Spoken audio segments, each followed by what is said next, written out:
এখন Ayatollah Ali খামেনিকে কেন ১৩১ দিন পরে জানাজা দেওয়া হচ্ছে? বাংলাদেশ থেকে দেখলাম এনসিপি নেতারা গিয়েছেন, জামাত ইসলামের বড় বড় লিডাররা গিয়েছেন, স্পিকার গিয়েছেন। সারা পৃথিবী থেকেই কিন্তু এভাবে মানুষ এসেছেন। মূল কারণটা কি, যে কেন এত সময় কালক্ষেপণ করা হলো? মূলত ৩টা কারণ পাওয়া যায়। মানে আমি তাদের আর্টিকেলগুলো পড়লাম, ওই দেশের পত্রপত্রিকা, যে কি কারণ। আপনারা দেখেছেন যে যুদ্ধের প্রথম সময়ে কিন্তু আয়াতুল্লাহ আলী খামেনি তিনি শহীদ হয়েছেন ওই যে আমেরিকা এবং ইসরায়েলের আঘাতে। এখন উনি শাহাদাত বরণ করার পরে তারা কিন্তু যুদ্ধাবস্থায় প্রবেশ করেছিল। তো যেহেতু একজন রাষ্ট্রনায়ক, প্রসিদ্ধ রাষ্ট্রনায়ক তাদের, এখন সে সময় যদি জানাজা এবং দাফন কাফন করতে পারতেন, কিন্তু বিশ্ব লিডারদের সেখানে অংশগ্রহণ করাটা সম্ভব হতো না। বৈশ্বিক লিডাররা যেমন বাংলাদেশ থেকে গিয়েছে, এরকম সারা পৃথিবী থেকে মানুষ আসছে। তো এই একটা কারণে কিন্তু জানাজা দেরি করা হয়েছে, যেহেতু তারা যুদ্ধ অবস্থায় ঢুকে গিয়েছিল। আবার দেখেন, সে সময় যদি লক্ষ লক্ষ মানুষ কিন্তু এখানে একত্রিত হবে ইরানে, যেখানে তার জানাজা হবে। এখন এখানে ১০ লক্ষ মানুষ একত্রিত হলো, উপর থেকে বোম্বিং করা হলো, লক্ষ লক্ষ মানুষের কিন্তু প্রাণের বিনাশ ঘটতো, হানি ঘটতো। এই জন্যও কিন্তু এটা তারা দেরি করেছে। এখন ১৩১ দিন দেখেন, রাসূল আকরাম সাল্লাল্লাহু আলাইহি ওয়াসাল্লাম কিন্তু যত দ্রুত সম্ভব জানাজা এবং দাফন কাফনের কথা বলেছেন। এখন কেউ যদি এই দেরিটা করে থাকে, তাহলে এর জন্য তার গুনাহ হয়েছে কিনা। যদি আওয়াম বা সাধারণ মানুষ হয়, তার এক বিধান, রাষ্ট্রনায়কের বিধান আরেক রকম। ব্যাপারটা এরকম না। যেহেতু এখানে একটা হাজত, যুদ্ধ অবস্থায় তারা প্রবেশ করেছিল এবং বড় সড়ো ক্ষতির সম্মুখীন হয়েছিল, এই জন্য তারা আপনার এটা দেরি করেছে। তারপর হচ্ছে, শাহাদাতের পর রাষ্ট্রীয় নেতৃত্বের ধারাবাহিকতা এবং প্রশাসনিক স্থিতিশীলতা নিশ্চিত করার জন্য সরকার একটা অগ্রাধিকার চিন্তা চেতনা তারা লালন করেছিল, যে উনার পরে যারা দায়িত্ব নিচ্ছেন সেই দায়িত্ব বন্টন এবং সাথে সাথে এই দায়িত্বের যথাযথ প্রয়োগ, বাস্তবায়ন, এটা যুদ্ধ অবস্থায় কিন্তু সম্ভব হয় না। এই জন্য তারা করেছেন। তাহলে ১ নম্বর হচ্ছে, যুদ্ধ অবস্থার মধ্যে প্রবেশ করে ক্ষেপণাস্ত্র, বিমান হামলা, এটা আকাশ থেকে তারা কিন্তু করতে পারতো, হাজার হাজার লক্ষ লক্ষ মানুষের ক্ষতি হতো। ২ নম্বর, দেশ বিদেশ থেকে মানুষ বিপুল সংখ্যক তারা ইরানে গিয়েছে বা যাবে, তাদেরকে সুযোগ করে দেওয়া। ৩ নম্বর হচ্ছে রাষ্ট্রীয় নেতৃত্বের ধারাবাহিকতা এবং প্রশাসনিক স্থিতিশীলতা। এই ৩টা কারণে মূলত ১৩১ দিন পরে জানাজার নামাজ হচ্ছে। এখন আপনারা যারা আমেরিকায় থাকেন, কানাডায় থাকেন, দেখেন এই বিষয়টা আয়াতুল্লাহ আলী খামেনিকে লক্ষ্য করে ঢালাওভাবে জায়েজ করার কিন্তু সুযোগ নাই।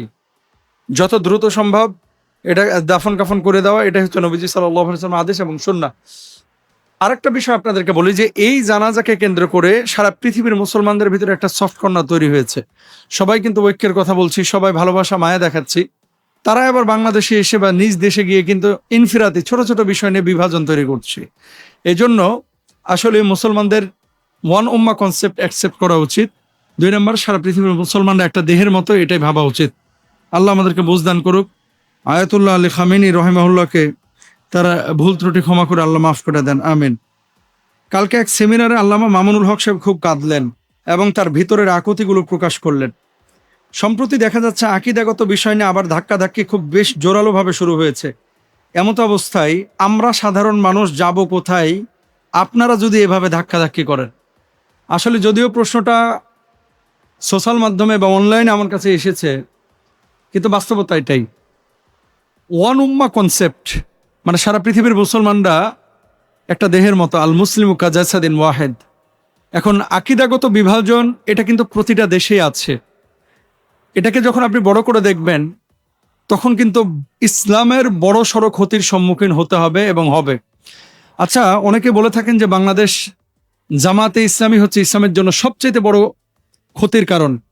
কেউ কেউ তো কাপড়ও খুলতে যাচ্ছেন। আমরা অনেক ভাইয়েরা বলে থাকি যে সুন্নিরা হচ্ছে ইসলামের জন্য সবচেয়ে বড় হুমকি, মাজারপন্থীরা। আবার আরেকজন বলে যে আহলে হাদিসরা সবচেয়ে বড় হুমকি। তো জামাতে ইসলামী হুমকি, সুন্নি হুমকি, আহলে হাদিস হুমকি, কওমি হুমকি, ওই হুমকি, সেই হুমকি, এই হুমকি। ভাই, এই হুমকি নিয়ে গবেষণা করতে করতে করতে বৃহত্তর স্বার্থে যে কাজগুলো করার ছিল, সেই কাজগুলো থেকে আমরা কিন্তু দূরে সরে যাচ্ছি। দলান্ধ বা দলকানা হওয়া, এটা মোটেও উচিত না, কিন্তু ওয়ান উম্মাহ কনসেপ্টে একত্রিত হওয়া, একত্রিত থাকা, এটা হচ্ছে আপনার জন্য ফরজ। ওয়াতাসিমু বিহাবলিল্লাহি জামিআ ওয়া লা তাফাররাকু। আল্লাহর রজ্জুকে আঁকড়ে ধরার কথা বলা হয়েছে। এখন জোরে আমিন আস্তে আমিন নিয়ে খুব মারামারি হয়েছে বাংলাদেশে, হাত কোথায় বাঁধবো এগুলো নিয়ে খুব মারামারি হয়েছে। এইদিকে আপনি গালমন্দ করতেছেন, আর ওই দিকে গিয়ে আপনি আবার ইরানকে ভালোবাসতেছেন। অনেকে আবার ইরানকে মৌখিকভাবে ভালোবাসলে অন্তর থেকে ধ্বংস কামনা করেন। এই বাংলার জমিনে এমন মুসলমানও আছে। ভাই, আমি ভেতর থেকে কথাগুলো বলি, মামুন সাহেবের কান্নাটা কালকে আমার হৃদয়ে ছুঁয়েছে। আসলে দরদটা কি, আমাদের করণীয় ছিল কি, আমরা করছিটা কি? মাওলানা মওদুদী কি করেছেন, কোন আকীদা লালন করেছেন, এটা আপনারা আলোচনা করছেন, ঠিক আছে। এর চাইতে বড় বড় ইস্যু কি বাংলাদেশে নাই? এটা নিয়ে কি আলোচনা করতে পারি না? কওমি অঙ্গনের ওলামা ইকরাম নিয়ে অনেকে তুচ্ছ-তাচ্ছিল্য করেন, চরমোনাইকে নিয়ে অনেকে তুচ্ছ-তাচ্ছিল্য করেন। ও ভাই, এই যে তুচ্ছ-তাচ্ছিল্য করে বিভাজন বাড়ছে না কমছে? হ্যাঁ, একটা দলের আকীদাগত প্রবলেম থাকতে পারে, আপনি তার সাথে বসেন, বহাস করে বাংলাদেশে কোনো একটা বিষয় সমাধান হয়েছে বলেন, হয় নাই? ইলমি মুজাকারার মাধ্যমে আপনারা বসে এটা সুরাহা করতে পারেন, যারা বিজ্ঞ প্রাজ্ঞ আলেম ওলামা আছেন। সোশ্যাল মাধ্যমে এগুলো নিয়ে এসে, হ্যাঁ আমি নাকে খত দেব, আমি জুতার মালা গলায় নিয়ে ঘুরবো, বা এই বিশাল বিশাল আপনি হুমকি ধামকি দিচ্ছেন, এত বড় বড় কথা বলতেছেন, আপনি বলেন তো যে মানে আওয়ামদের সামনে কি মেসেজটা যাচ্ছে? এটা আলেমদের ইলমি আলোচনা আলেমদের মধ্যে থাকতো। বাংলাদেশের কয় পার্সেন্ট মানুষ জামাত ইসলামী করে? কয় পার্সেন্ট মানুষ কওমি অঙ্গনের এই ওলামা ইকরামের সমর্থক? কয় পার্সেন্ট মানুষ? বাংলাদেশের অধিকাংশ মানুষ তারা চায় যে শুদ্ধভাবে নামাজ পড়বো, আল্লাহ বিল্লাহ করবো, শুদ্ধ আকীদা নিয়ে কবরে চলে যাব, তাই না? এর বেশি কিন্তু মানুষ চায় না। সাধারণ মানুষের কথা বলতেছি আমি। আবারও বলি, ইলমি মুজাকারা যেগুলো হচ্ছে এগুলো আলেমদের মধ্যে থাকুক, এগুলো সোশ্যাল মাধ্যমে নিয়ে আসার বিষয় না। কিন্তু এখন এমন পর্যায়ে চলে গেছে, যেই পর্যায়ে যাওয়ার পরে আমাদের মধ্যে ঐক্য কত দূরের কথা, কওমিওয়ালারা জামাতের এদেরকে মুসলমানই মনে করছে না, জামাতের কওমিওয়ালাদেরকে ফকির ফাঁকড়া মনে করে, এদেরকে মনে করে এগুলো আহাম্মুক, এগুলো কিচ্ছু বোঝে না। আবার চরমনের ওলারা জামাত ইসলামীকে দেখতে পারে না, সুন্নিওয়ালারা কওমিদেরকে দেখতে পারে না, কওমিওয়ালারা সুন্নিদেরকে দেখতে পারে না। আমাদের আকীদাটা কি? আহলে সুন্নাহ ওয়াল জামাতের আকীদা। শুনেন, বিভাজন শুধু জামাত, কওমি, দেওবন্দিয়া, আলিয়া এরকম বিভাজনটাকে আপনি যদি গোটা বিশ্বের চিত্র মনে করেন, এটা ভুল করবেন। সারা পৃথিবীতে কয়েক হাজার আকীদার মানুষ আছে মুসলমানদের, এখন সবাইকে জাহান্নামের গ্যারান্টি আপনি দিতে পারবেন? তো এই ইনফিরাতি বিষয়গুলো নিয়ে এত বেশি ফোকাস আপনারা কেন করতেছেন? দুরুজি ধর্ম সম্পর্কে আপনার কোনো আইডিয়া আছে? অনেকের আছে, অনেকেরই নাই, অধিকাংশ মানুষই জানেন না। আলহামদুলিল্লাহ, প্রায় 28-29টা দেশ ঘোরা হয়েছে। আমি আলেমদেরকে বলবো, যাদের সামর্থ্য আছে একটু বিশ্বটা দেখেন। আকীদা শুধু কিতাবের পাতায় পড়েন না, একটু চোখেও দেখে আসেন যে কত ধরনের বিভাজন মুসলমানদের মধ্যে আসছে। কিন্তু অমুসলিমদের মূল টার্গেট, ওরা কিন্তু চাচ্ছেও এরকম মুসলমানরা বিভাজন হোক। বিভাজিত হলে তাদের আঘাত করাটা সহজ হয়ে যায়। 5টা আঙ্গুল যখন একত্রিত হয়ে মুষ্টিবদ্ধ রূপ হয়, তখন কিন্তু এটা মানে একটা শক্ত মজবুত ভিত তৈরি হয়। 1000টা ইট দিয়ে যখন একটা দেয়াল হয়, ঘুষে মেরে দেয়ালকে ফেলে দেওয়া যায় না।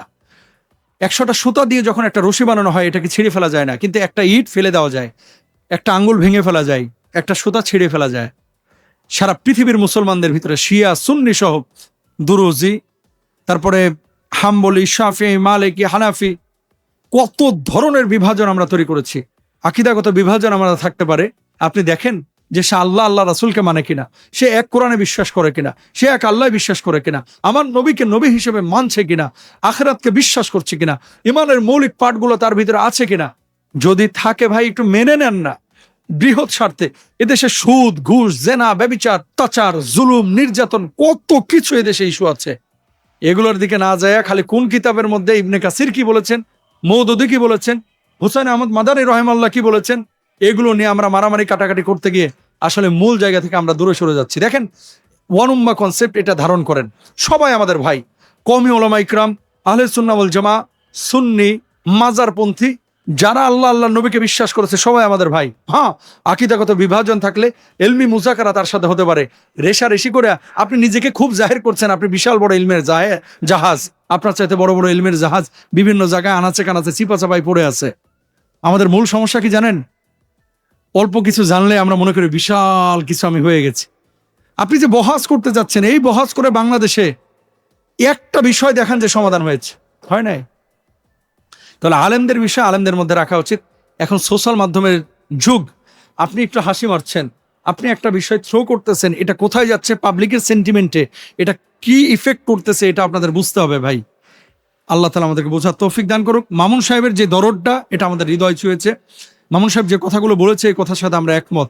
আমরা কাঁধে কাঁধ মিলে আল্লাহর জমিনে আল্লাহর দিন কায়েম করতে চাই। আমরা সারা পৃথিবীর মানুষকে নামাজি বানাতে চাই। আমরা এক কালেমার ছায়াতলে সমস্ত মানুষকে নিয়ে আসতে চাই।